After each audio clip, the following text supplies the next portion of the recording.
Yeah, Vivek, are we live? Yeah, we are live. Okay, Very that's great. good evening, everyone.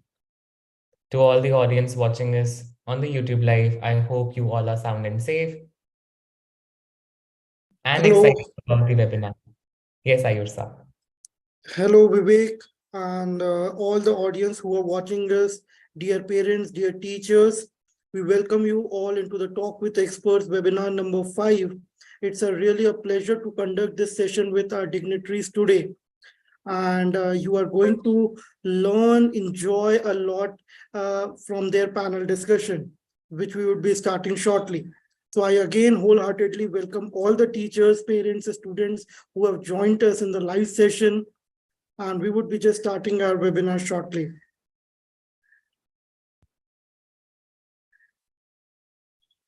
Till the time, I would request you to please share your name as well as the location from where you are watching us. And it would be great if you can share the school name as well as on the chat of the YouTube.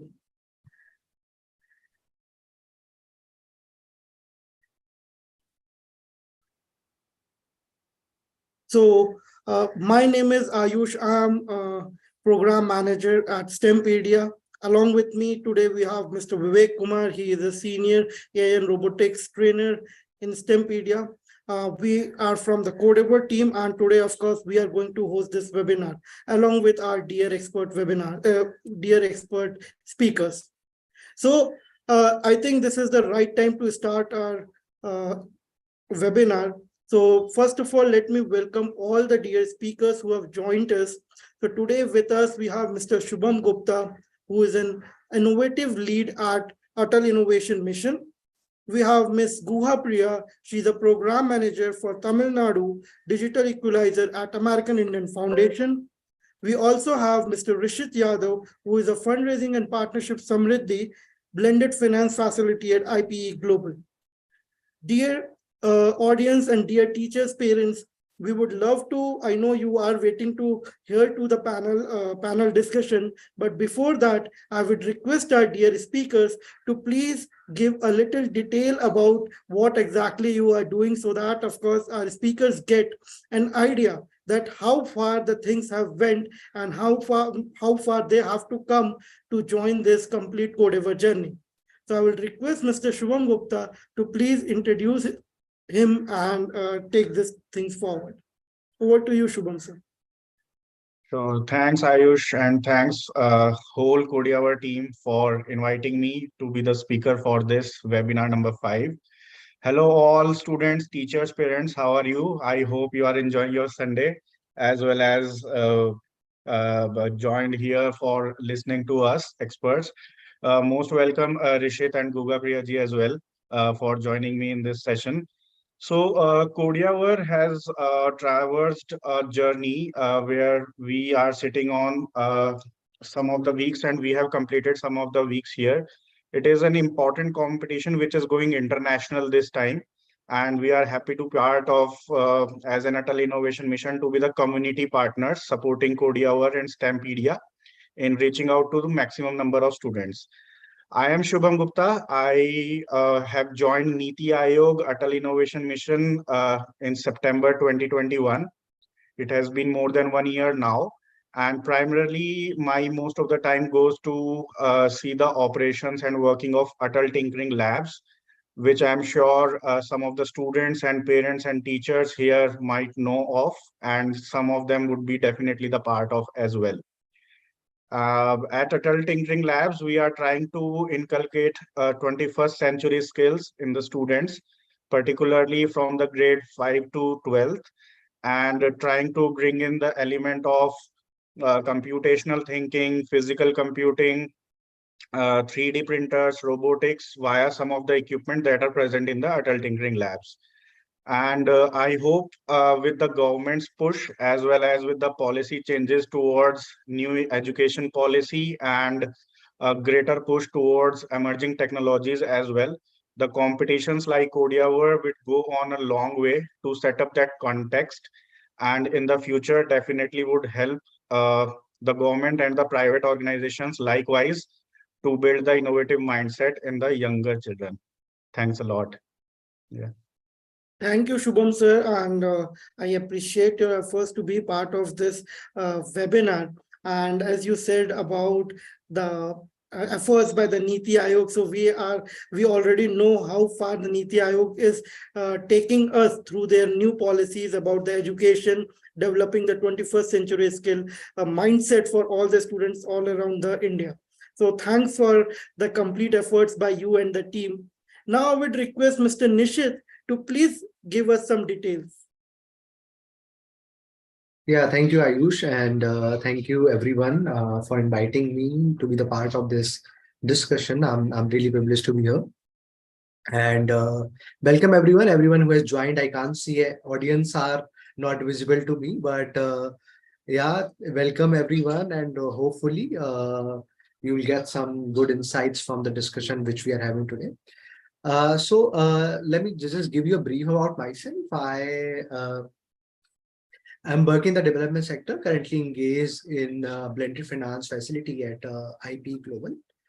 So blended finance facility is basically when we try to leverage private capital for the entities working in the development spaces.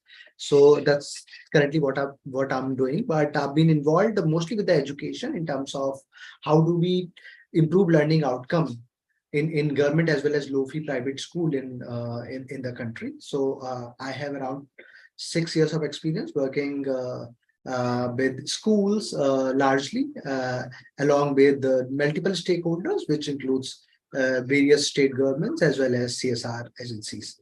So yeah, thank you.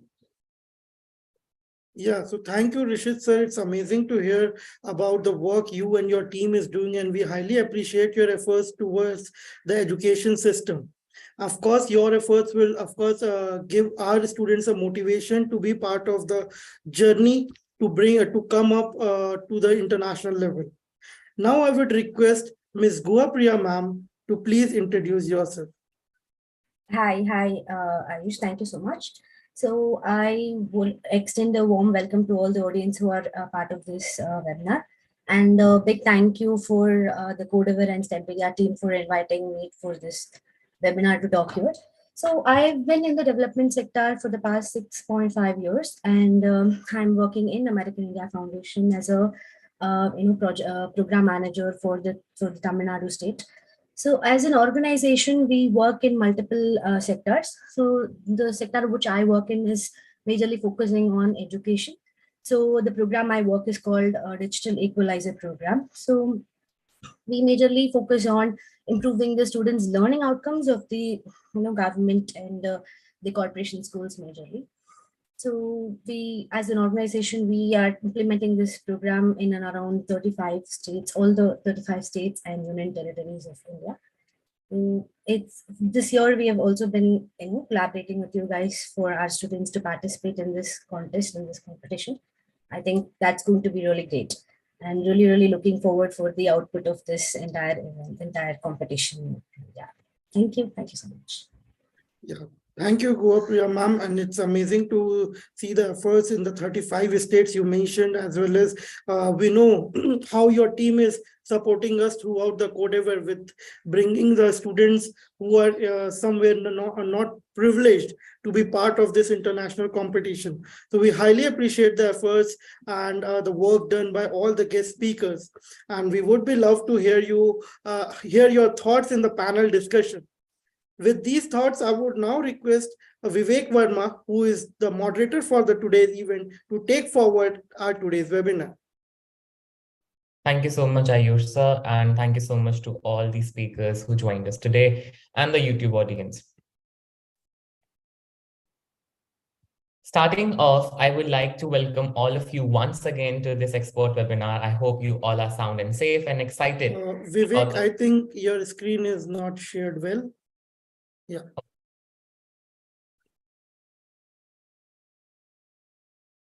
Yeah, I hope it is shared now. Yeah, that's good. Okay. All right. Thank you so much, everyone, for joining this webinar. Thank you so much to all the speakers who have joined us here on the Zoom meeting. So starting of all, I would like to introduce you all to Codeavour. Codeavour 2022 is the biggest global AI and coding competition, hosted annually by STEMpedia and its organizers and collaborators. At an international level for students from age group 7 to 18 years old, where we invite the students to make innovative projects in the PictoBlox application, the best and the most popular application to learn to code and AI, with the destined purpose of making the world a better place.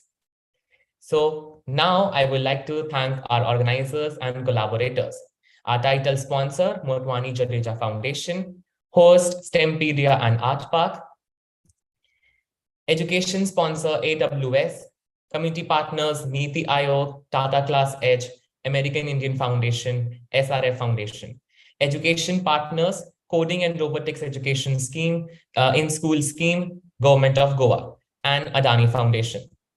We also have our co-hosts from different nations. From Egypt, we have Apex as our co-host and country partner. From Jordan, we have Robotana. From Iraq, we have IoT Kids. From Algeria, we have Alzari Robotics. From UAE, we have EduStream as our country partner and MIT School Dubai as our venue partner. Thank you all of the collaborators and organizers to helping us in putting the Codeavour 2022 as an international competition. Starting with, now I would like to introduce all of the experts that have joined us. And I would like to thank all of them who have joined us today. We have Shubham sir, we have Guha Priya ma'am, and Rishit sir. Now starting with the panel discussion. I have few questions for all of the speakers who have joined us.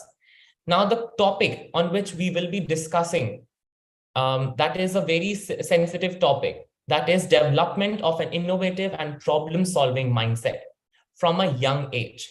What are the challenges that young students face during that development time period? And what can be the solution to those challenges?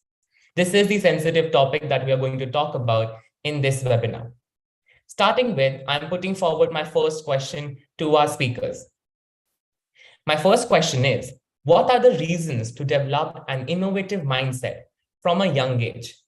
I would like Shubham sir to please start and answer this question. Sure. Very relevant question and a very important question as well.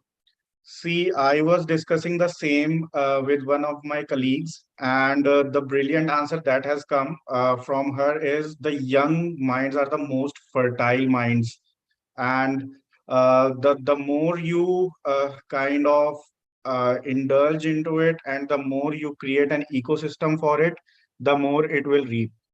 So it is very important in the Indian context.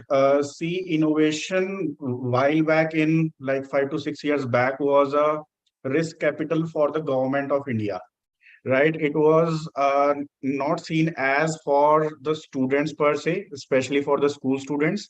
And it was basically targeted for the younger minds. When I say younger minds, it's the youth from the age of 18 to 30. More targeted towards the technological aspect as well as the startup aspect. Very few initiatives were taken on ground for developing the innovative mindset in the school students. So that was the need key. Okay, there was a demand and the supply thing here. Okay, so while you are creating the startup, we have the demand. Okay, we need to create the job developers, not the job seekers. And where this pipeline would come from? This pipeline would definitely come from the school students. So it is very important to develop that innovative mindset at the early age in the school student itself, so that the world is rapidly growing. And in the future, right now, the 21st century skills which are being imparted by students would eventually make them as the future entrepreneurs as well.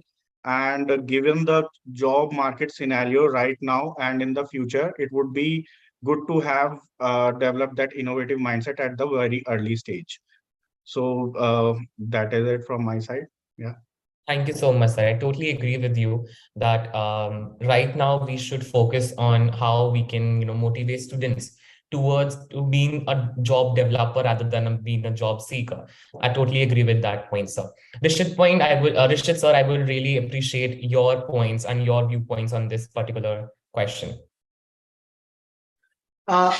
So what I believe is, as Shubham also mentioned, that young minds are absolutely fertile.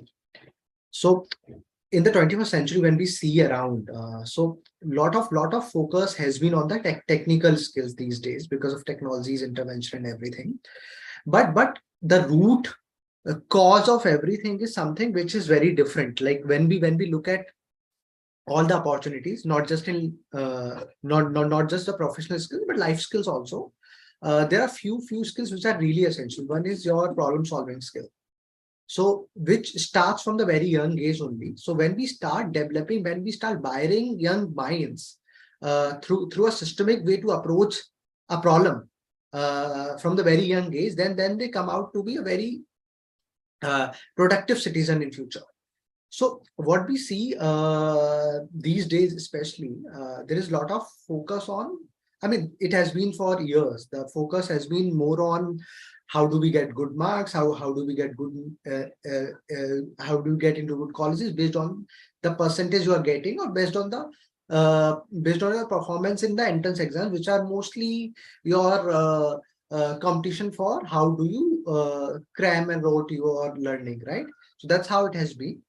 I mean, it's very difficult to quantify these skills, which is your problem solving skills or critical thinking skills, but we need to develop methods to quantify these skills and integrate in the regular curriculum of the school from the early age itself. This is what I mean.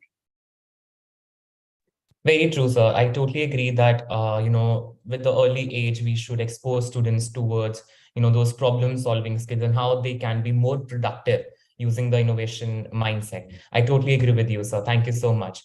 Guha ma'am, I will really appreciate your viewpoints on this particular question. Yeah, definitely, Vivek. I think both Shubham and Rishit have covered all grounds on this. I think, yes, I do agree with them when they're saying that we need to, start with the entrepreneurs. Like, we need to develop entrepreneurs rather than job seekers, So I would like to go into the root cause for this. So that this is not there because I think, from my opinion, it's because in the schools we are more focused on academics. There is very minimal scope for this point of innovation. And I think when we're talking about innovation, you should also address the point of research. I think both of them go hand in hand. Without both research and innovation aspects for the students, I don't think they will be able to develop a very prominent career which they actually want to be in. So nowadays in the term career building or everything starting from 11th or 12th grade, when by then it's too late for the students to choose what they want to do. They rather go into the field based on their marks obtained or the availability of what colleges and all of that. And this will stop only when you are introducing the component of research and innovation in the education system itself. In the system of schooling, and even not only in the schools, I think outside the schools, in their houses as well. I think that's my point of view. Totally agree, ma'am. I really align with the points that you have mentioned here that, nowadays schools and everyone is more focused towards academic rather than being focused towards, making the students' job, I would say, developer rather than being job seekers. That's totally true, ma'am. And yes, we need to, focus on implementing these innovative mindset and how we can, frame the curriculum that will help the students not to just focus on the academics, but to also focus on these problem solving skills as well. Totally agree with all of the panelists and the speakers who have joined here. All right. Moving forward to the next question that I am going to put forward here. That is, problem solving, as mentioned, is a signature attribute of adult humans that we all know. But how does this can be developed in the young minds, and what do you all think are the main factors that affect the problem solving skills ability in the young children? Starting with Rishit, sir, you please. Yeah, so when you ask how do we develop problem solving in young minds, so basically I mean, there are three things which I want to put forward for developing problem solving in the young mind. First is right from the home itself, right? So the approach, so Indian mentality has been mostly of, I mean, I'm talking about kids who are going to schools. So most of our parents, we love to, you know, pamper our kids and everything, and we at home we try to develop. I try to give them a lot of comfort and a lot of pampering, and most of the times there is a lack of systemic way of building few habits in kids, you know. So that's how you start problem solving at home, when you start building little you know habits in them at home itself. So rather than giving them solution to each and everything, start with questioning, start with having a discussion with kids at home on various day-to-day tasks. It can be as simple as asking for a glass of water, right? So if a kid is asking for a water, if he or she is feeling thirsty, then there can be probably a 5-minute discussion around it, and we can just poke kids to, you know, start asking questions around it. So that's how we can start from home itself. And when we go to school, so I mean, there is one thing which I faced when I was studying, and a lot of kids face. Whatever we study in school, we study. So today when I see a textbook of class 10th or 11th, and I somehow wonder, how did I learn this? How did I score so much? Like 80% or 90% score means you are 90%, 80% comfortable with the subject, right? Scoring such, and kids these days are scoring 9900, right? So this is one thing. Like when we look at any subject, there should be one holistic perspective of looking at it. So how do we start questioning more? How do we start developing understanding around the subject rather than cramming few answers and just writing it down in the exam? So one is when we talk about how do we develop this in school, then problem-based learning is one approach. So rather than, you know, one-way teaching, there can be problem-based learning. A class can be divided into multiple groups. They can be given a lot of problems. They can come with the solutions rather than teaching them through a teacher. So teacher can be a facilitator for all these discussions within the classroom. Then when we come out of classroom and when we go into extracurricular activities, can be a playground, it can be your art period, it can be your music and everything. Then there also, how do we, you know, promote innovation over there? How do we promote team building among these kids? Asking them to take leadership position rather than giving everything in platter, because a lot of time, because a teacher, maybe a PT teacher, has to, you know, complete a certain sort of curriculum within a time frame, right? So they don't have time to innovate. So I mean, it's very easy to say that these are 10 people, I'm dividing them into you know, 5 groups, 2 each, and that's it, rather than asking a kid to come forward and take the leadership position and divide the group into five parts. So I mean, there is something which we need to change at the systemic level, and once we do it through all these little activities, little incorporation within the school system as well as in home, then comes your culture. Because once you change the systemic thing, then of course it percolates to the higher things. One is because whatever we do in school, we look at it with one perspective, that we want to get a job tomorrow, and what kind of questions are they going to ask in entrance exam and interviews and everything. So until unless that does not change, school will not change, right? So if we start from school, obviously these learnings will go higher up, and there would be some change, some cultural change, the way we take interviews, the way we screen candidates for different jobs. And I mean, that's how the cycle is. And I'm glad that organizations like yours, and there are a lot of CSOs as well as government is focusing more on problem-based learning. There has not been much improvement because we are still balancing between marks and all this innovative way of teaching.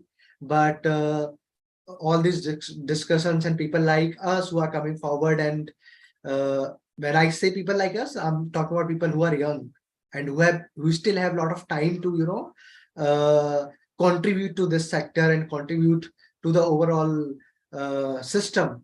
Probably will give us fruitful result in next few years. Yes, sir. I guess everyone in the speakers who have joined us, plus the YouTube audience, we are all are aligned with the points that you have mentioned, that we should build a systematic system. Like there are lack of habits that the students are following, and yeah, you have divided them very well in the three categories that you have mentioned. I totally agree with that point, sir. Shubham, sir, we will really appreciate if you will be sharing your points on this. Yeah, sure. So my point of view will lie on the difference of the resources and the factors which a youth ranging from age 18 to 30 has and a student has. Probably my answer is a summary of what Rishit has explained in detail. It's the ecosystem that matters, right? And the ecosystem for a student is dependent on various stakeholders. For a student, it's the parents, teachers, and the school systems whom he or she is lot dependent to, and otherwise is a platforms where he or she can be recognized if he or she is making an effort in excelling a particular domain. So for a youth who is trying to build up an innovation and or a product in any of the space, he or she might have that available resources at that age.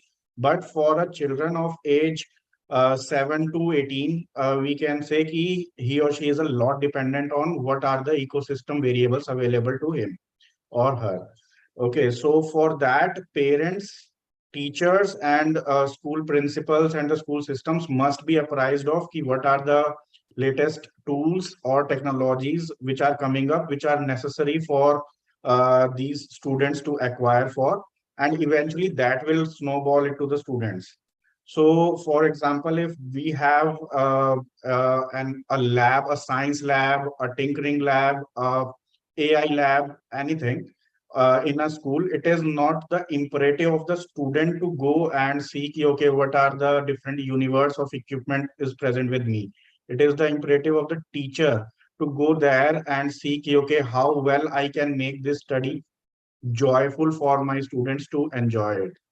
Okay, and it's not necessarily we should impose anything on the students. It is the will and the fun, which is basically a push towards students to learn these new skills. So I think in a nutshell, I'm trying to say here is the ecosystem and the policies and the platforms which are available to these students play a major factor in developing these innovative mindsets. Yeah. Totally agree with your point, sir, that we should not just impose it to them. We should let them explore the world of innovation mindset, and let them face the challenges themselves and try to solve them. So, and a teacher plays a very important role. That teacher has to implement the curriculum or the AI lab or the thinking lab that you mentioned in such a way that the students find it joyful. Students find like, okay, today is the thinking lab period. I have to go there. So they will be enjoying that moment only when the teacher is going to be giving his or her 100%. Totally agree with that point, sir. Guha ma'am, I will be really appreciating to hear your viewpoints on this. Definitely. So I think when we're talking about problem solving, what we're really trying to talk about is the critical thinking ability of the student. So without that, I don't think there will be any problem solving. So this critical thinking, all of this is nothing but an analysis. So all of this comes under the 21st century skills. You have to develop a critical thinking. Then you'll have to put them in a group or to work in a collaborative manner, which thereby will help them do a decision making and bring out the solution to it. But the current scenario is rather very different, wherein we are putting them in a classroom setup, and we are the teachers are taking classes, chapter wise, and they're asked to listen, and then the questions are being asked out of those chapters, and they are asked to answer those. There is no extra knowledge or gaining of knowledge or any room for these questions for these students to raise any questions. I think it's very important that we need to develop this hands-on activity, give them activities which they can do, give that in their hands and then help them, put it all together, bring out solutions, or rather just ideas. You don't have to talk about solution, seems to be a very, very big word for a very small kid. You just have to ask them to bring out various ideas which will help, ultimately reach those solutions or reach those goals. And if we do this, I think we will ultimately develop this problem solving skills within them. I think we need to also, like how Shubham was pointing out, we need to develop their ecosystems as well. So we need to develop the teachers, not develop, we need to educate them into how this is going to be a revolution for the kids' life. Not just the teachers, also their parents, everybody, the community holistically. If they allow this to, allow or encourage the mindset of asking questions, I think that is when there will be a solution to all these problems, rather than giving them the answers or saying just don't raise unnecessary questions. I think we need to help them grow at their pace and have this curiosity among them to ask a lot of questions. Curiosity is the key to all of this. Totally agree with you, ma'am, that we should let the students explore and do some hands-on activity, because if they are just going to listen and just attempt the questions that are going to be posted in the exams, they will be not getting any hands-on. They will be not relating the things to the real world. So we have to let them explore. And as Shubham sir mentioned, and you also mentioned, that we have to build an ecosystem that will help them to get attracted towards that problem-solving skill. And yeah, just push them, encourage them to go and face this challenge yourself and solve and find out a solution, or bring out an idea that can help to get to a solution, a good solution. I totally agree with all of the speakers who have mentioned their very good viewpoints on this particular sensitive topic. Moving forward, the NEP 2020, sorry, announced by the government, it emphasizes on introducing AI in the curriculum and teaching coding to the young kids as 11-year-old. What are your thoughts about it? Starting with Guha, ma'am, you only. What do you think? Is it a good thing to, is it a good initiative that the government has taken? Ma'am, you are on mute. I'm so sorry. Yeah. So I think AI is not new to the world. We have been dealing with AI for a very, very long period, but just that we do not put the name as AI. We've been, and even with the usage of ATMs, there is AI embedded there. I mean, ATMs was introduced way, way back, but we just didn't know that that comes into the category of AI. I think since we have been dealing with this, and it is only fair that we include that as a very essential part of our education system or into our curriculum. And I think that is in the current technological world, I think AI is going to be the future for us. We already know how AI has been taking over in terms of a lot of things, in terms of art or in terms of anything. I think this is the world which we are stepping into, and preparing our young minds to it is very, very important. Totally agree, ma'am, that AI was already there, but the term came out a little later. That is totally true, that we have been using AI for a very long time. And it is true that this initiative will help the students to not just explore, but also have hands-on with the artificial intelligence. And artificial intelligence is the future, because the way it is emerging and the way it is taking place in every field of the world, it is, it has made a vast impact towards each and every sector. So yeah, I think the NEP 2020 was one of the great initiative by the government. Rishit sir, I would really appreciate to hear your viewpoints on this. Yeah, so first of all, I think that was a very refreshing sort of change when we saw the integration of AI in the school system.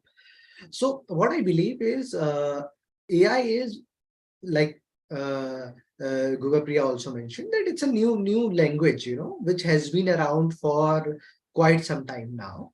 And like when you go to a new region where a new language is being spoken, you try to learn that language to adapt, to adjust to that particular society and region. AI is one such language which is everywhere these days. and for kids to start making sense of whatever is happening around in the world, it's very important for them to at least understand the vocabulary around it to begin with. So that's one thing. Another is, it also, I mean, exposing these students with these technology also gives them a lot of other skills, you know. One is, which we have been talking about, the problem solving skills, critical thinking skills. You know, they also learn how to work together. They also develop creativity among them. So there are a lot of skills which are very important to succeed in this 21st century, which they develop while learning AI or coding at such young age. And also, as I mentioned, it is very important to make sense of the world around them, to at least have a vocabulary to understand. So yeah. Totally agree with you, Rishit sir, that we need to take up this initiative of letting the kids go towards AI, and they should have the access to letting them know that what exactly it is, and we should include that AI and vocabulary that you mentioned into the curriculum, or maybe sideways to the curriculum, but let kids explore it. So yeah, it totally helps the students to build IQ, CQ, and EQ. I totally align with that. Shubham sir, I would really appreciate to hear your viewpoints on this. Yeah. So NEP is a kind of a bundling of different skill set into one. Okay, and I completely agree with Guha Priya ki this AI is not a new term. It was being used in different contexts, but the formalization of something like AI or the emerging technologies like coding and all was not present in the school curriculum. What the integration of it is in school curriculum with will give us students the hands-on exposure, so that probably what the solution they would be creating for the community or for the larger context, it would be at the very early stage and probably at the right time. And for example, if we say like 5 to 10 years back, the AI would be taken up by a handful of the students who have a knack around, ki, okay, I want to do something on the AI or the coding part at probably the age of 18 or 20, or probably in the college itself, the first hand exposure. After that, basis the interest, they will start something doing the product building stage or entrepreneurship around it.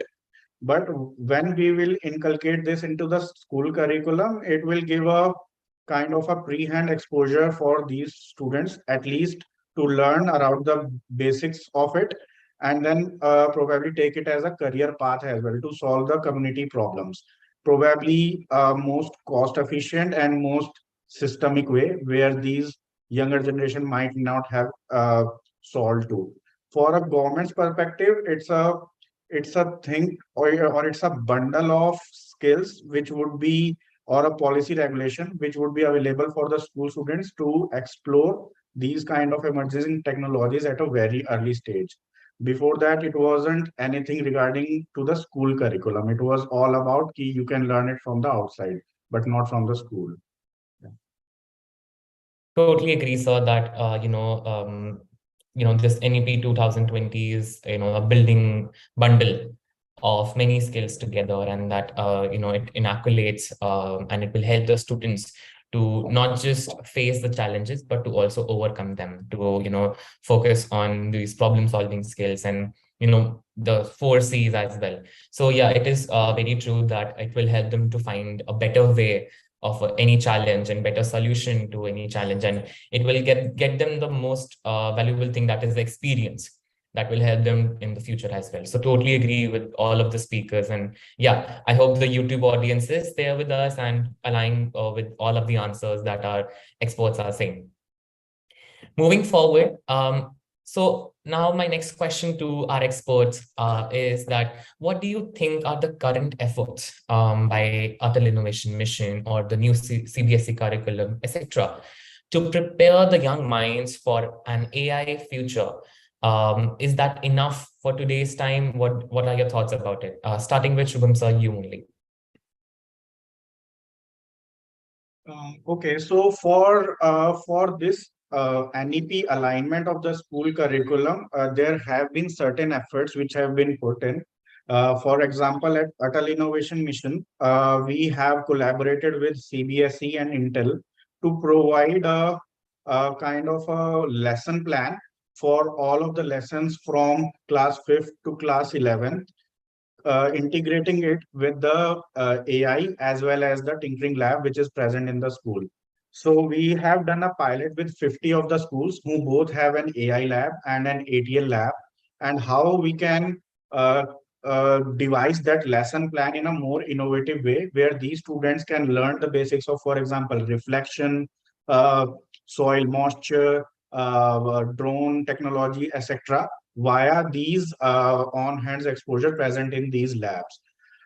So these are the little efforts. There is a long road to go, and there are more stakeholders we need.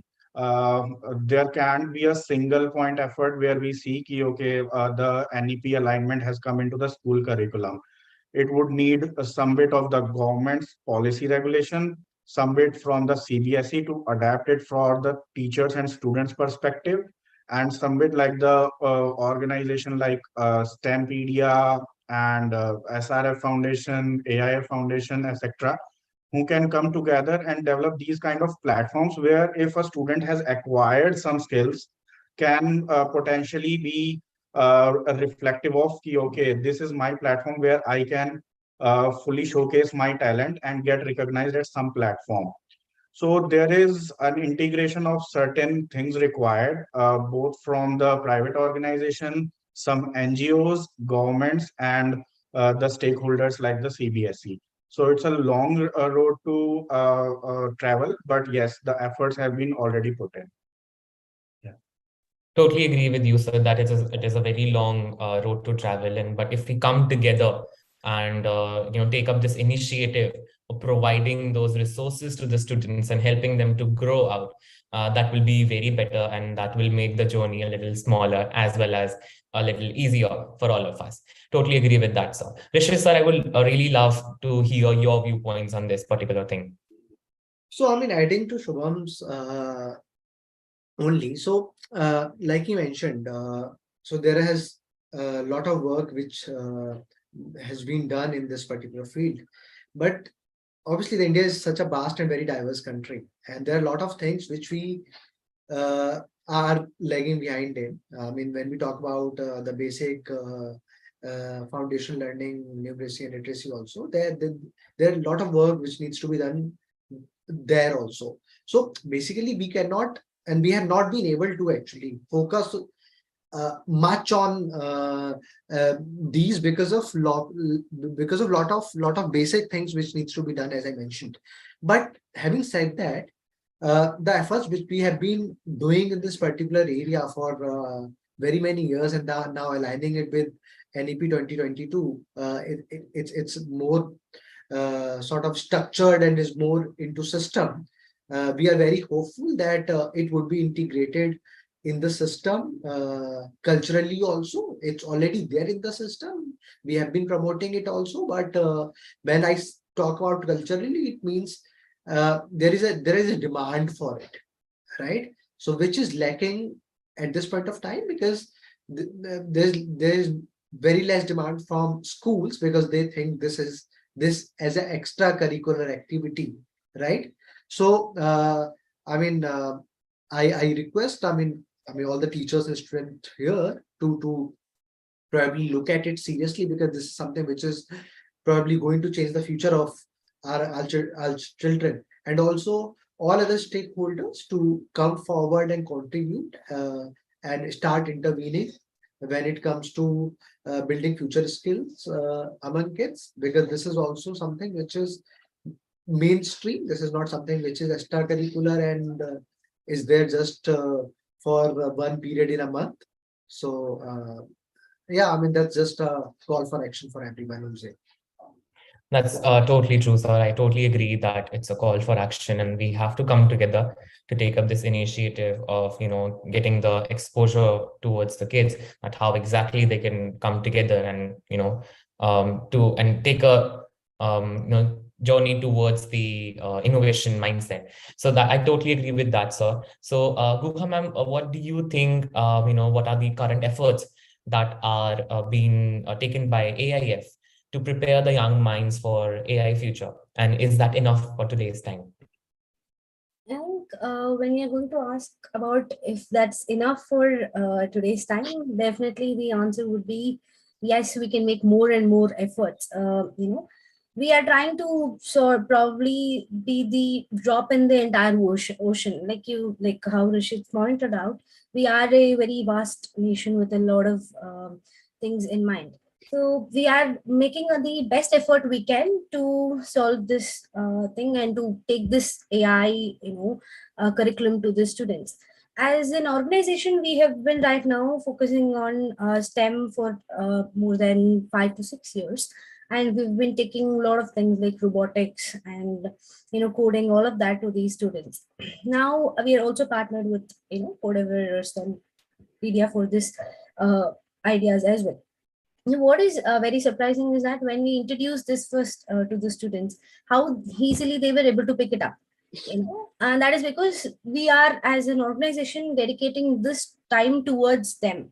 And likewise, we need to have people who are there to dedicate their time towards this entire system, entire curriculum for the students to start learning it, because there's going to be a lot of questions. And in the government school setup, the teachers already are overloaded with a lot of things which they need to do. I think being a dedicated person helps a lot. Having you just have to start handhold, and then only we usually, like, down the lane for like 4 5 years down the lane, maybe we can equip the teachers as well to take it to the students. That's my point. Totally agree, ma'am, that we need to have dedicated representative for this particular thing, because this is one of the emerging and one of the hot topics that are there, because technology is emerging a lot, and AI and everything, plays a very important role nowadays. And students need to have a very good exposure from a very, I would say, responsible person who is, up to date with this AI and technology. So yeah, I totally agree with that point as well, ma'am. Moving forward to my next question. So how many people are worried? There are many people that they are worried about these concept that they are a bit too much for the young children. Even personally, if I mention that, even in my household, my parents, and even in the college also, teachers used to think that AI is a little too much to be introduced to you guys. So how do you guys think, how do all the speakers who are here, how do you think that it is going to help, and how exactly you think that students need to strike a balance towards the increased screen time as well? So what do you think? I will be asking this first to Rishit, sir. Yeah, so I mean, of course, there are two sides of every coin, So whenever you start something, there are a lot of discussion around it, and a lot of cons which are being said about it. And I mean, there has been a lot of news, which we have been witnessing in the private sector, mostly for misusing, I mean, these skills for the young kids. So what I believe is there are two things to it. One is when we say increase screen time and everything, then of course there need to be a balance between how much time do one need to spend on this particular area, or we can, if we integrate in a regular curriculum, this is one of the 5 or 6 subjects which we have in the school.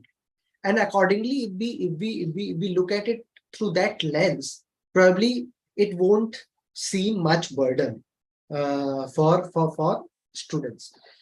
When we talk about lot of discussion around use of such skill at such an early age, so as I also mentioned in my previous answer, that this is not just to make everyone a techie, So this is this perception. Okay, I don't know. My kids can be a doctor, can be artist, and can be an actor or singer. Why does he or she need to learn coding at such a young age? I mean, it would be a waste of time, energy, skill in future. So I mean, it is very important to create awareness among kids. Like we don't question our maths, we don't question our science, we don't question whatever we learned in history in our school, because this has been going on for ages. This is 100-year old curriculum which we have been using, and no one is questioning it because it's been accepted in the society as is, But since this is new, the curriculum is new, there would be a lot of question. But my only suggestion would be, how do we balance it? How do we take this as one of the 5 or 6 subjects which we have in the in a class, and how do we balance time for that? So number of hours which we need to decide in a year, which one kid need to invest on this particular subject, and also how do we create awareness in terms of the importance of these skills in future. Like whatever skill one is learning, it's not just a coding or AI skill which a techie would need in future, but also life skill which a student is getting out of these classes in AI and future skills.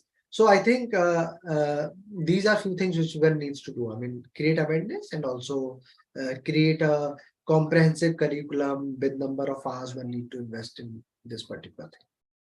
Totally agree with you, sir, that it should be a part of the curriculum, in short. So yeah, I totally agree with that point. Shubham sir, I would really appreciate if you can take it forward from your viewpoints. Yeah, I could see all 3 experts were smiling with this question. Ki, okay, this is a tough one, and there is no particular a single answer, but a kind of a suggestive nature of the question, right? Ki, okay, how we can do this? So I would extend to what Rishit has said. Ki, okay, until or unless this has been taken as a fun and the students are enjoying themselves doing it, that is the most important thing to have. We shouldn't be, okay, snatching away the tablets or laptops from them. Ki, okay, now it's time to stick to those books or something, go out for play. It's just like, ki, okay, if they know, ki, okay, this can be done in a 1 or 2 hours of a screen time, they know it and they are enjoying it. Okay, and there have to be some overlooking from the parents and teachers, definitely. But yes, it shouldn't be imposed. Ki, okay, you have to learn AI today, and which requires 2 hours of a screen time. Shouldn't be like that. It's until or unless they are enjoying, they would definitely be seeing as a hobby first, and probably take as a career next. Okay, and probably we should also encourage a blended learning concept. We say it. Ki, okay, it's not like ki everything is possible on a mobile or a tablet or a laptop screen. Definitely, there are some theoretical aspects of everything as well. And we know ki before coming to the practicals, there is a theory, right? So we must encourage and take forward the blended learning concept. Not everything must be taught on the screens itself.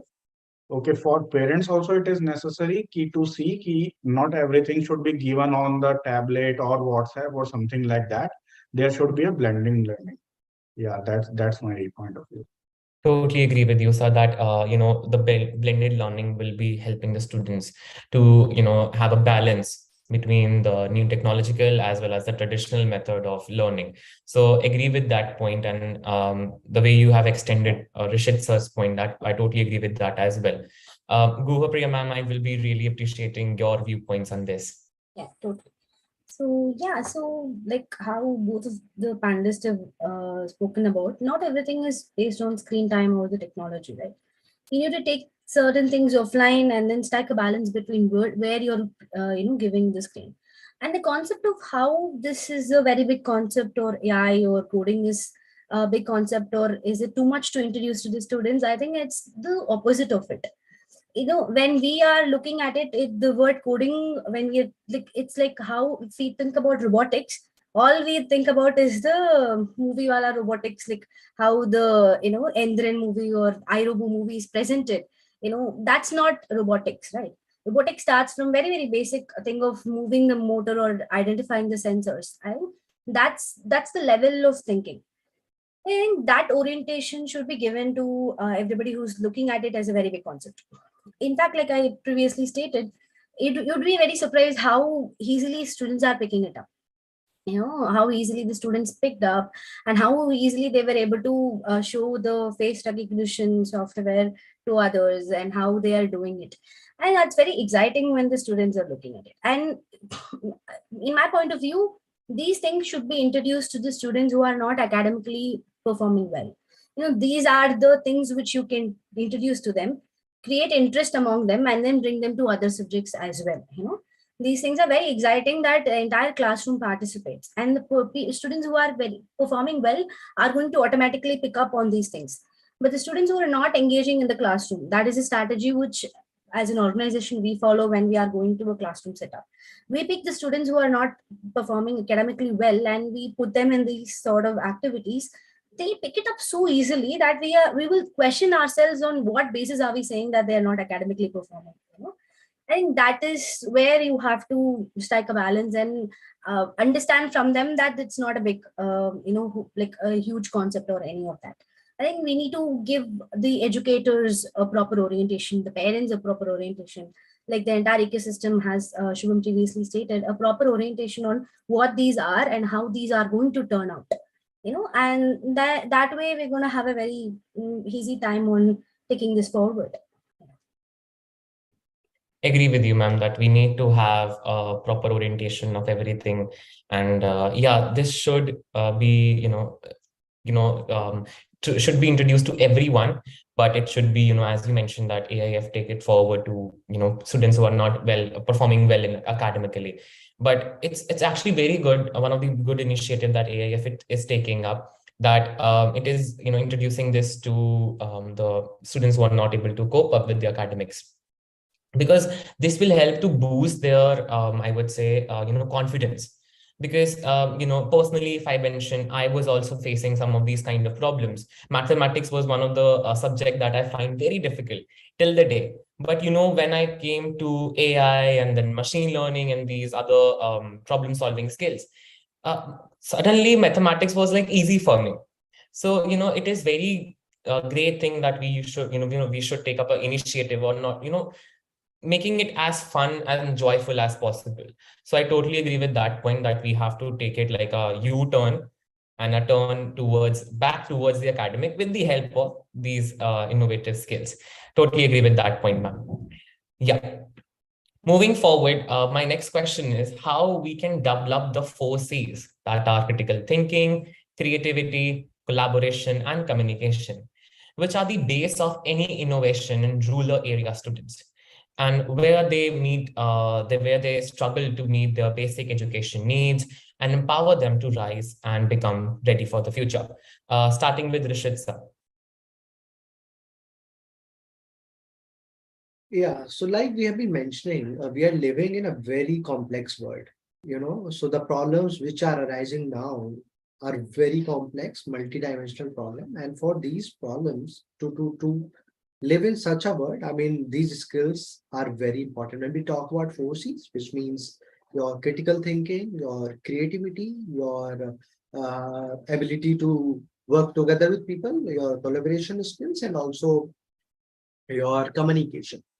Right. So when we talk about these 4 skills, your critical thinking skill, which is very essential these days, because there are a lot of information which comes to even to us adults. Like if I talk about whatever I do at this stage of my career, like any conference, any seminar, any study workshop or anything, critical thinking is one skill which everyone is talking about. And I must tell you, most of us, we are not even aware of what is it exactly. We are not still able to quantify it. But what I believe is it is something where you have that skill to analyze any information and to find solution critically. right? Seeing the holistic perspective of a problem, not looking through it through one lens, holistically looking at the problem and finding a solution, and which is very essential these days because of bombardment of information, and these kids are being exposed to a lot of information. So like when you go to YouTube, because now these kids have smartphones, right? So there are a lot of information which is unfiltered, right? So they are seeing this information. It is very important for them to understand which is right, which is wrong, which information they should follow, which information they should ignore. So I mean, this is one skill. Another is when we talk about creativity. So creativity here, I think it does not mean that you should be very creative in terms of uh, having some, doing some good painting or music or all these things, but it also means something related to problem solving, that how creatively you are coming to a solution to a problem. So how do we wire our mind accordingly so that it becomes a second nature to approach to a particular problem, to particular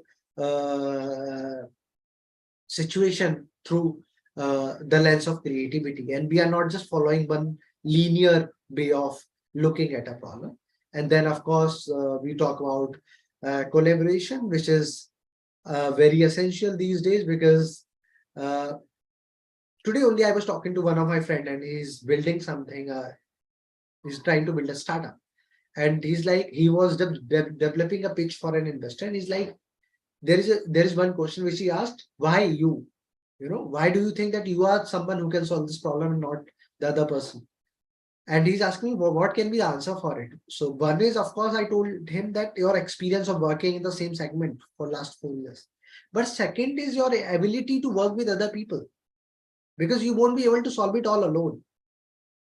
You know the sector well, you have expertise in one thing, but you will be needing a technical person to build an app for you. You will be needing someone to do outreach for you, someone to do marketing for you. So I mean, I'm giving you very simple example. To build a simple solution, a simple startup, also you need multiple people, and you cannot do it all alone. So how do you build that skill from the very beginning to ability to work together with a lot of people? Yeah. So, I mean, the smart people is not someone who has solution, who has answer for all the question, but someone who knows whom to approach when stuck with a problem. Because someone who can do that probably can solve any problem in the world, because that someone is comfortable in reaching out to people, in working together. So that this is something which is very important for kids to learn from the very early age, to work together. And then communication, right? So communication is everything these days. If we teach kids from very early age that how do we communicate, how do we listen to people, how do we speak to people, how do we document something and share it, how do we write, and all of it. So I mean, these 4 C's becomes very essential for kids, and these are always work in progress. You can never say that I'm expert in one of these and all 4 of these. We all are at very different stages on these skills, but having a conscious approach to learn this from early age would be a game changer in coming years for the country as well as for the world. Totally agree with you, sir. The way you have explained each and every the 4 of the C's in a very detailed manner. I guess the YouTube audience also understands the importance of the 4 C's and how they play a very important role in one's life skill. With that, I will also point out one thing that you have mentioned, that working in a team will help them to grow more, because that is actually very true. Because if you're going to take up everything on your head, it's going to create a blunder, in short. So yeah, it is great that you work in a team, whether as a leader or whether as a team member. You have to act as your own leader and give your best. Totally agree with that. Shubham sir, I would really appreciate if you share your viewpoints on this. Yeah. So I guess very well explained all these 4 C's by Rishit. I would be extending my thoughts on how to reach to the rural areas for these 4 C's. right? So it is no dearth of talent or innovative mindset in rural areas. There are very bright minds who are there in the rural areas. It's just that we have to extract those young minds at a right time and at the right stage. For that, I guess there is a bit of more hand-holding support they need. Okay, and the right tools and the right guidance should be reached out to them. Okay, and for that, I guess there are some local NGOs, and the government as a whole is kind of holding the more imperative to take it forward. Because definitely there are challenging areas, particularly in Indian context, like the likes of Northeast J&K, where the networks and the internet availability is not that good. So we have to design our project implementation in some or other ways. Like might be we can hold the similar type of concept of Codeavour in a hybrid mode, for say, like in J&K. Okay, more towards like the on ground or the physical presence. And once this context set up, it might be so key with the rapidly growing the acceptance of internet and the network availability, maybe in a 3 to 5 years of timeline, they would be more equipped or more aware on how to use it in a more judicious way, and probably that access would be more. Right now, India is facing challenges of the access of those tools or the techniques or the guidance in rural areas, and that is where the likes of different stakeholders come into picture to take it forward in a more robust way. So, Guga Priya is the right person here from the perspective of American Indian Foundation, who might be into the field and might be having the more know-how to regarding the rural areas, how we can take it up further with those younger minds. Yeah. Totally agree with you, sir, that we have to take up this initiative and giving the rural area kids opportunity. Yes, they are very bright. They do have a very good mindset, but all we need is to guide them at a very right time.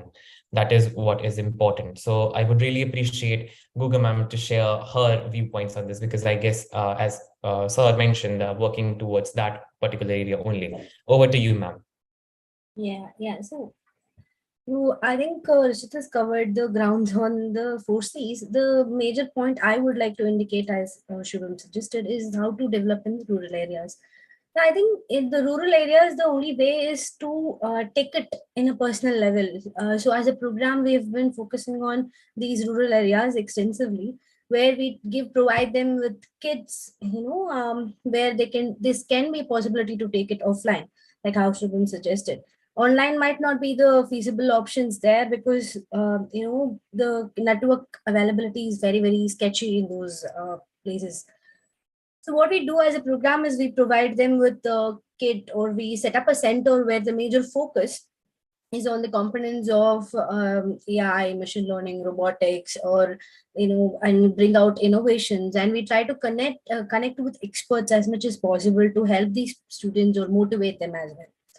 And the major part of this also is not just lies on the NGOs like us. We also rely on the government support for these things, and they've been so far have been the most. Without them, we wouldn't been able to do all of these in the rural areas, and the support they extend to us is immense towards working in these. And the focus is that to develop the center there, and train the teachers there, and probably give special attention to students there, and sort of give the handholding support, and come out seeing that they're able to develop on their own. And that's the only way we can develop the rural areas as well, because continuous support is also something which is not very flexible all through the years always. The ideal way is to teach or train or develop the facilitators there, or the teachers there, and then walk out and help them however you can in the future.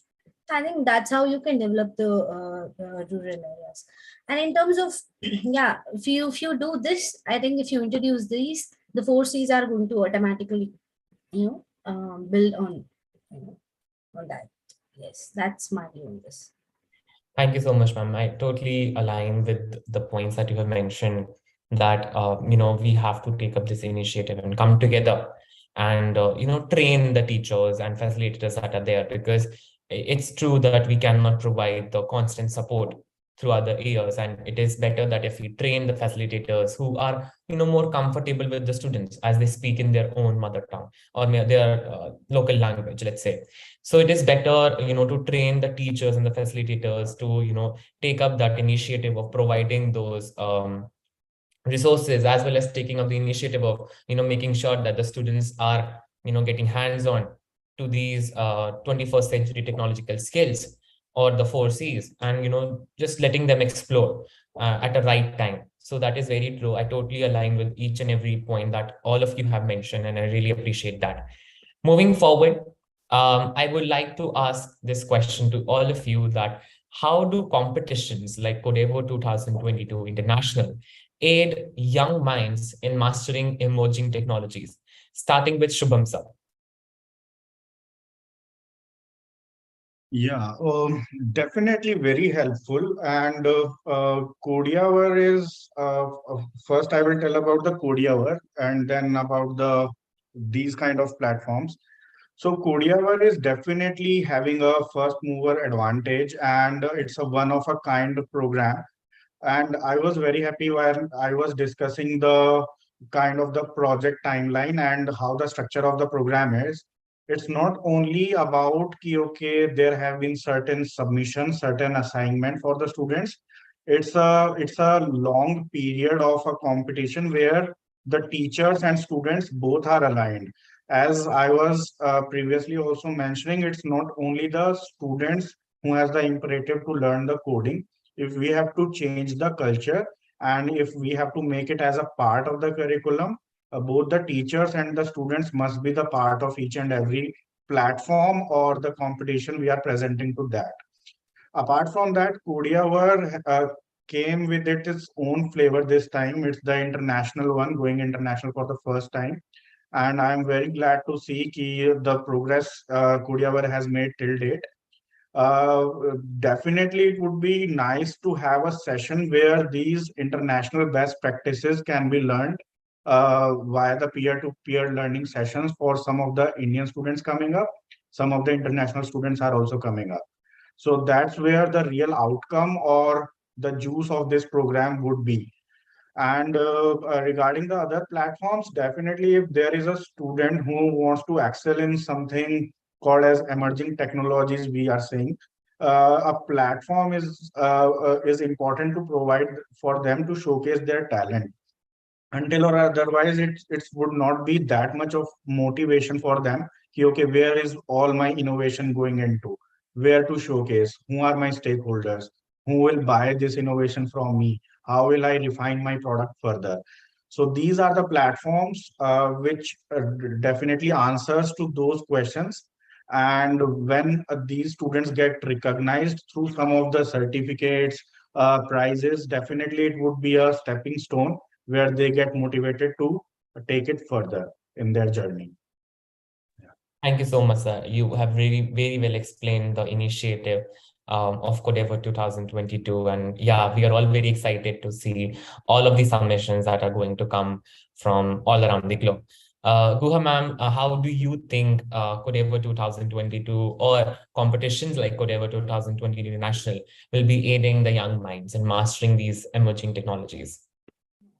I'd like to first start about the competitions. I think the mere fact that the students are able to participate in the competitions are the way to develop their 4Cs, I think.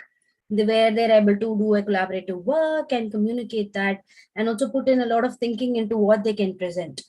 I think everybody, and all the students or even adults, all are constantly looking for a platform to exhibit their skills.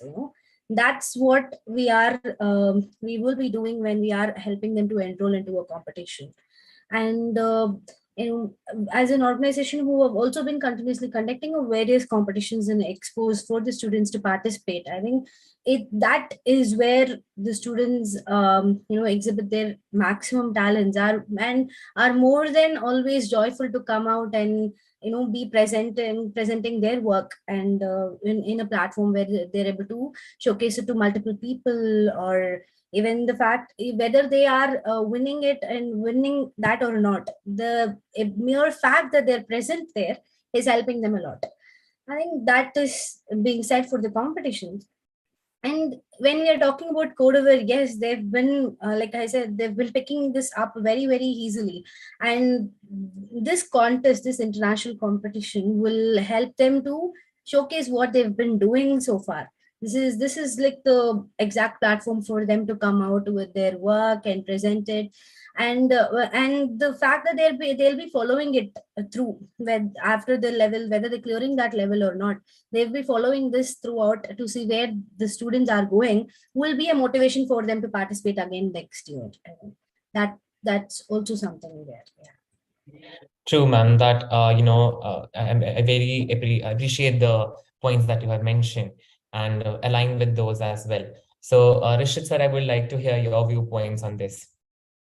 Yeah, I think it has been covered well by Shubham and Priya. The only thing is, when we talked about 4 Cs, probably these are platforms which gives students to, own all these 4 Cs, various channels. One is, of course, I mean, when they work together, they develop the ability to working together. They use critical thinking, they use creativity to develop solutions, and also the most important skill, which is the communication.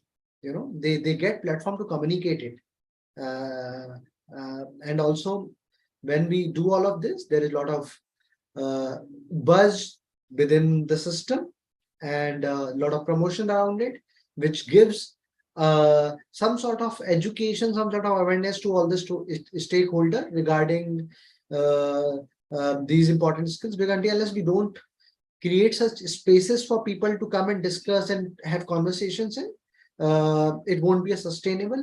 So I mean, it's a great platform, not just for kids, but for all the stakeholders to learn what's going on in the particular segment, and also to get educated through these platforms. So I mean, spaces like these are really important and has been doing great work. So I congratulate Vivek, you and your team, everyone, to organize it, and hopefully there would be a lot more in future.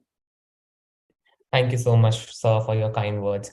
Yes, the Codeavour 2022 is, one of the most prominent place where students will be getting an opportunity, not just to learn, but to also test their own skills and the abilities that they have developed through the learning resources. Starting up, I would like to introduce Codeavour 2022 to all of the viewers that are here on the YouTube live. Then we will be moving towards the questions from the YouTube. Okay. So thanking all of the speakers, all of the experts who have joined us here for this expert webinar. Thank you so much, Shubham sir, Guha, Priya ma'am, and Rishit sir, for taking this forward and talking about a very sensitive topic, that is the development of the innovation or innovative mindset and the problem-solving mindset in a young age. So that's very important, and the points that all of you have mentioned, we all totally align with that. And I really hope the YouTube audience who are watching us live, they are very, very much motivated and having the boost and the encouragement to learn and go towards the problem-solving skills. So starting with Codeavour, Codeavour 2022 is an international level coding competition. It is hosted by STEMpedia and its organizers and collaborators annually. It encourages children to bring out their inner programmer and to do something innovative with the help of PictoBlox, the best platform to learn to code and AI. The aim of Codeavour 2022 is to motivate kids to develop the interest in coding, artificial intelligence, as well as robotics. We focus on the 4 Cs of the 21st century. We also focus on, encouraging students to develop a problem-solving skill as well as innovative mindset. I would like to give you a glimpse of Codeavour 2021 and how Codeavour 2021 was impacted.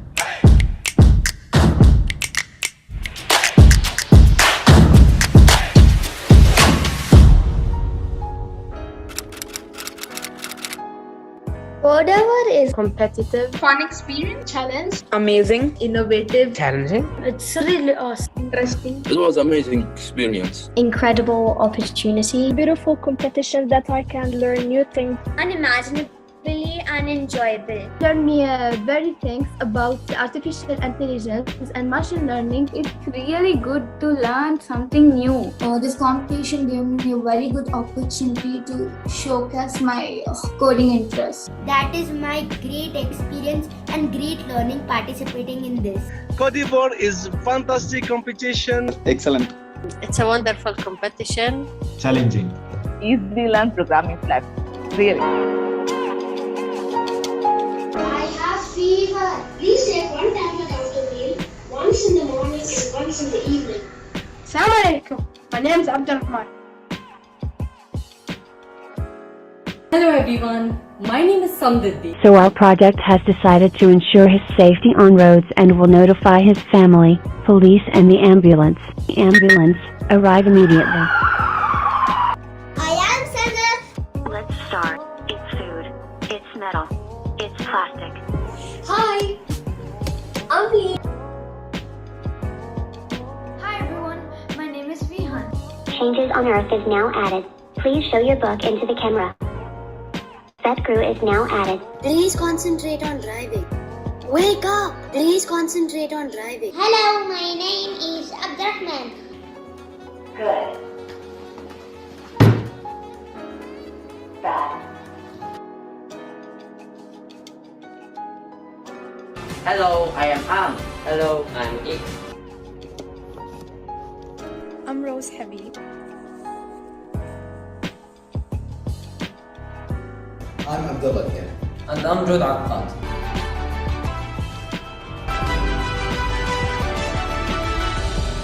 Hello, I am Ganesh. Alexa. Hi, how I can help you? Open the window. Okay. Hello, my name is Hala Abbara. My leg is broken. This is very dull. It is obvious that's broken. Hello, my name is Amira. Mike. Yes. Tell me the time. 16 hours 39 minutes. My name is Madhya Chaubey.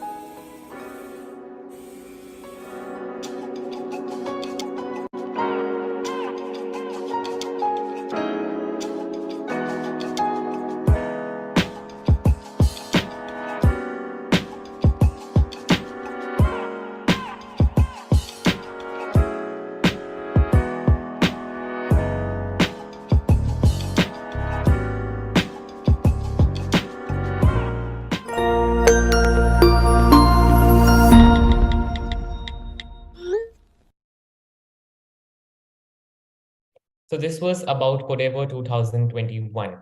Moving forward, I would like to share how Codeavour 2021 impacted.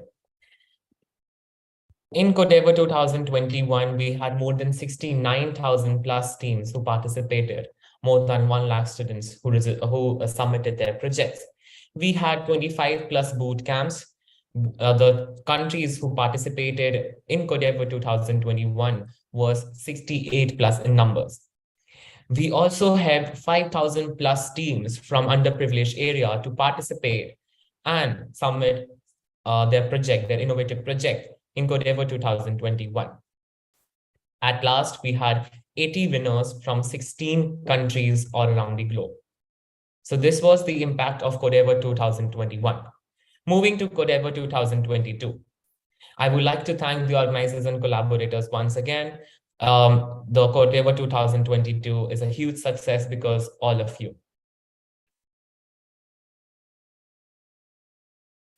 Coming to the contest guidelines, this year we have 5 themes for Codeavour 2022. First is save the environment. Second is strengthen the health infrastructure. Third, revisionize the agriculture.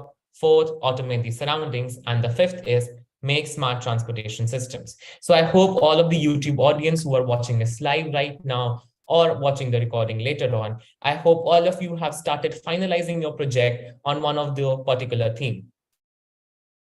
The age group of Codeavour 2022 is divided into 3. We have elementary from 7 to 10 years old. We have junior from 11 to 14 years old, senior from 15 to 18 years old. The team size can be maximum 2, and of course, we will appreciate if you also participate in one-man army.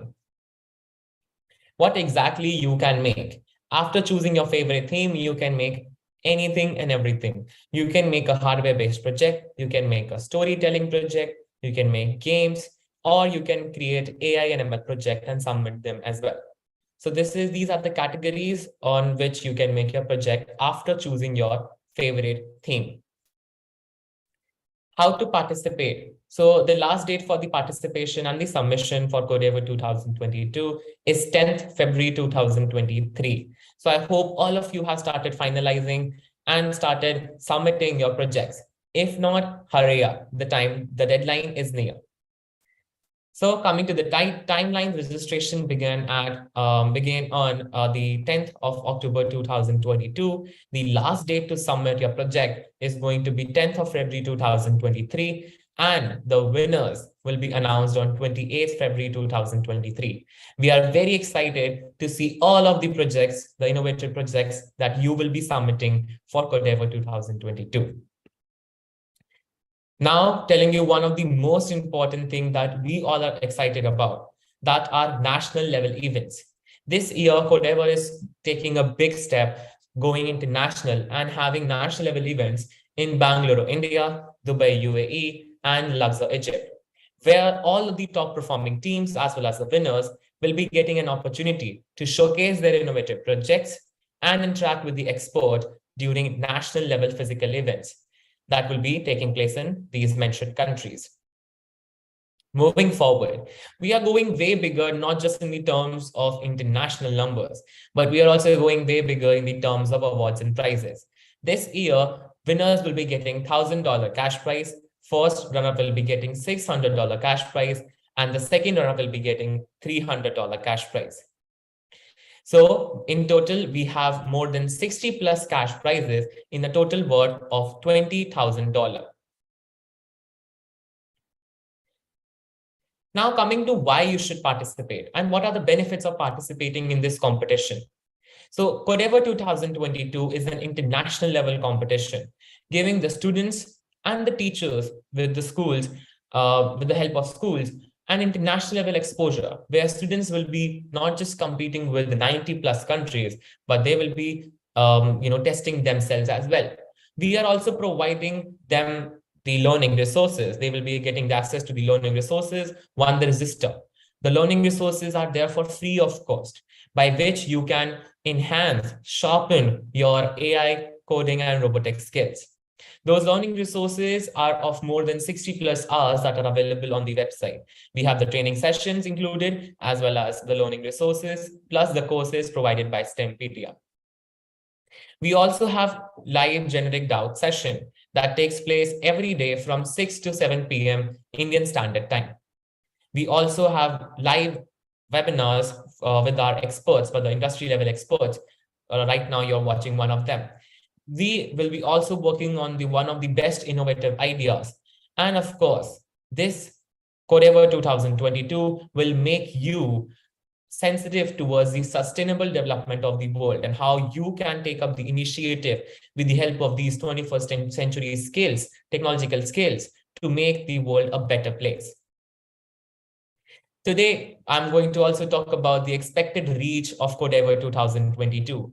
We are expecting more than 3 lakh students to participate this year from 1,000 plus schools and from 90 plus countries. So yes, I can say this year Codeavour is going way bigger in terms of each and everything.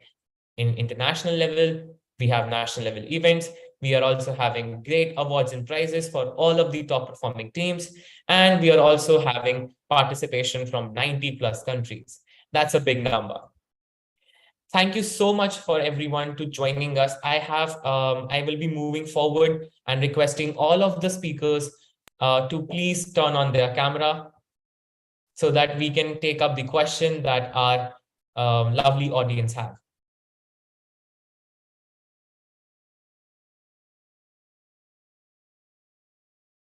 Thank you so much, everyone.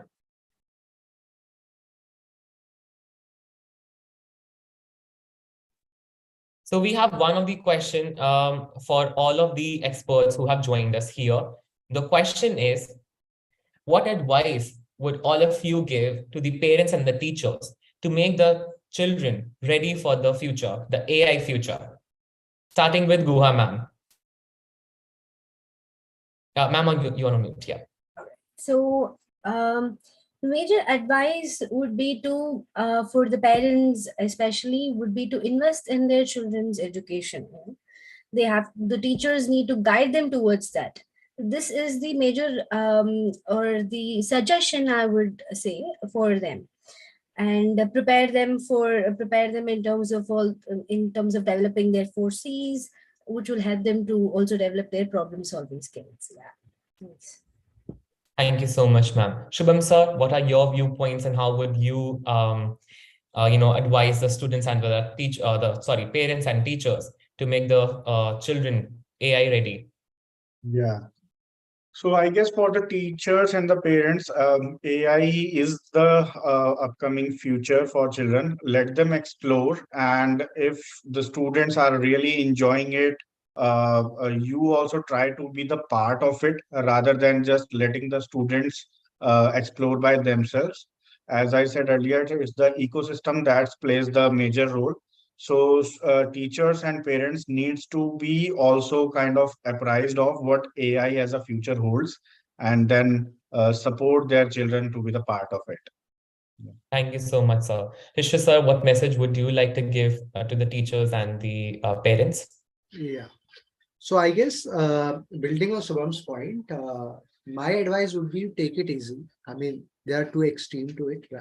One is just ignoring it completely, another is taking it too seriously. So I mean, teachers and as well as parents, they need to find a balance. I mean, it's important skill, essential skill, but don't force it on your kids, and also don't ignore it. So find a balance, like Shubham mentioned, be the part of their journey, and then take it forward.